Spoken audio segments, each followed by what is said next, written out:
Jouons à un petit jeu. Je vous propose les règles suivantes à pile ou face. Première règle, vous avez 50% de chance de gagner 100 € et 50% de chance de perdre 10 €. Est-ce que vous jouez? Deuxième règle, vous avez 50% de chance de gagner 100 € et 50% de chance de perdre 75 €. Est-ce que vous jouez? Troisième règle, vous avez 50% de chance de gagner 100 € et 50% de chance de perdre 100 €. Est-ce que vous jouez? Et enfin, quatrième règle, vous avez 50% de chance de gagner 100 € et 50% de chance de perdre 200 €. Est-ce que vous jouez? Les probabilités de gain n'ont pas changé, mais le montant des pertes a augmenté. Il est probable que vous soyez devenu de plus en plus réticente ou réticent à jouer, et ce avant même que les sommes ne deviennent équivalentes.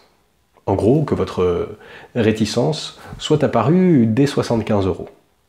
Daniel Kahneman et Amos Tversky, deux psychologues, ont popularisé l'idée qu'une perte est plus marquante psychologiquement qu'un gain. On appelle cela l'aversion à la perte.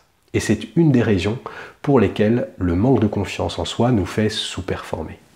Cette vidéo est la seconde vidéo sur la confiance en soi. Dans la première vidéo, nous avons abordé le fonctionnement de la confiance en soi et l'importance de la connaissance de soi.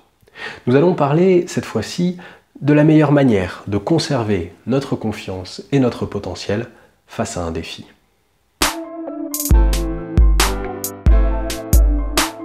Lorsque l'on manque de confiance en soi, le cerveau peut nous amener à sous-performer. Deux raisons à cela sont présentées ici: l'aversion à la perte et la puissance de la prédiction autoréalisatrice. Pour chacune d'elles, nous allons voir comment les comprendre, mais surtout comment en tirer le meilleur pour construire et affirmer sa confiance en soi. Premièrement, l'aversion à la perte. Notre cerveau déteste subir des pertes. Il déteste perdre quelque chose. Il arrive qu'il considère dans une compétition, par exemple, qu'il y a un risque de perdre beaucoup, descendre de classement, perdre son image de vainqueur. Dans ce cas-là, l'aversion à la perte risque de lui donner envie de fuir la compétition, de tout faire pour empêcher la participation à cette compétition.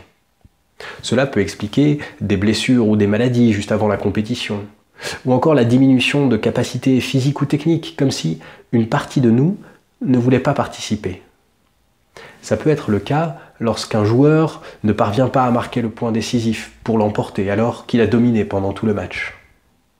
Alors comment faire face? L'idée, c'est de diminuer l'impact de la perte. Pour cela, vous pouvez lister consciemment tout ce qu'il y a à perdre. Vous faites une liste de toutes les choses que vous avez à perdre sur cette compétition. Et en face, notez les conséquences d'une telle perte. L'idée est de montrer au cerveau que les conséquences ne sont pas trop dramatiques. L'idée est d'éviter que le cerveau ne surestime l'impact de la perte. En gros, de diminuer l'impact psychologique et émotionnel de ces pertes si elles devaient se produire.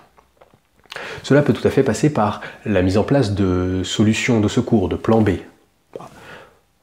Si je perds la prochaine compétition, je sais que je vais descendre de classement, ça va faire mal à mon ego, impact émotionnel, mais je peux déjà m'inscrire à un autre tournoi qui me permettrait, si besoin, de retrouver mon classement. Alors attention, face à l'aversion à la perte, face à cette peur de perte, on peut avoir tendance plutôt à valoriser le gain, c'est-à-dire essayer de se concentrer sur le bonheur qu'on peut ressentir à gagner, plutôt que de penser à la perte. C'est une stratégie intéressante, mais elle comporte un petit piège. Le cerveau peut aussi calculer que plus grand est le bonheur de la victoire, plus forte risque d'être la déception en cas d'échec. Et donc, cela risque de renforcer l'aversion à la perte. En gros, l'idée, c'est de valoriser le bonheur de la victoire tout en montrant au cerveau que l'impact en cas d'échec est limité. Voilà, donc se focaliser sur le bonheur, c'est une bonne idée, mais à utiliser avec précaution. Après l'aversion à la perte, l'autre technique de confiance dont je souhaite parler est l'effet de la prédiction autoréalisatrice. Je retrouve ici l'exemple introductif de la première vidéo. Vous savez, l'exemple du test de dessin ou de géométrie. Lorsqu'on a une idée préconçue sur ses propres capacités, cette idée va avoir tendance à se réaliser. Le cerveau va avoir tendance à vouloir réaliser cette idée préconçue. C'est comme si notre cerveau s'adaptait au niveau qu'on s'attribuait, ou en tout cas essayait de s'adapter au niveau qu'on s'attribuait. Et le problème évidemment, c'est que le manque de confiance en soi entraîne souvent des pensées du type « oh de toute façon j'en suis pas capable ». Voilà. Et ces pensées, répétées régulièrement, agissent comme des suggestions au cerveau qui finit par les prendre comme des vérités et du coup ajuste à la baisse les capacités du corps et de l'esprit. Les pensées finissent par créer des barrières. Toutefois, si elles créent des barrières, elles peuvent aussi créer des ponts, des échelles, des moyens de gagner confiance et efficacité. Comment ? Se répéter des suggestions positives est une bonne idée. Attention toutefois aux suggestions exagérément positives. Elles peuvent conduire à des déceptions et à une perte d'efficacité de l'autosuggestion. En gros, votre cerveau ne croit plus à vos suggestions exagérées. En résumé, pour la création de suggestions, pour utiliser la prédiction autoréalisatrice, retenez ceci. Le bon mélange est une suggestion positive adéquate et votre capacité à croire que vous pouvez vous dépasser. La suggestion adéquate, c'est celle née de l'analyse objective de vos résultats, par des mesures ou par des coachs. Je réalise ça en entraînement, je suis capable de le faire à la compétition. J'ai déjà relevé ce défi, je peux recommencer. À cela, je vous encourage à ajouter l'idée que vous pouvez toujours progresser, que les conditions de la compétition, par exemple, peuvent vous porter un peu plus haut que lors de votre entraînement. C'est à mon avis la pensée qui vous permettra non seulement de réaliser en compétition vos performances d'entraînement, mais aussi de vous dépasser et de dépasser toutes les attentes. En résumé des idées développées dans cette vidéo, retrouvez le vrai poids de ce que vous mettez en jeu. Relativisez les pertes, affrontez-les en face. Apprenez à ne pas les fuir, ni à les dramatiser. Reprenez des repères objectifs de vos capacités et de vos performances passées en conservant l'idée selon laquelle vous pouvez toujours progresser. Ces deux méthodes sont des méthodes de fond, un peu différentes des schémas rapides à mettre en place que je propose habituellement sur cette chaîne.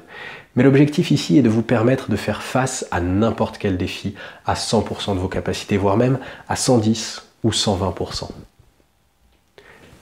Si vous savez mettre les choses en balance, retrouver l'objectivité de votre situation, alors vous pourrez donner tout votre potentiel et continuer à progresser même un peu plus à chaque défi.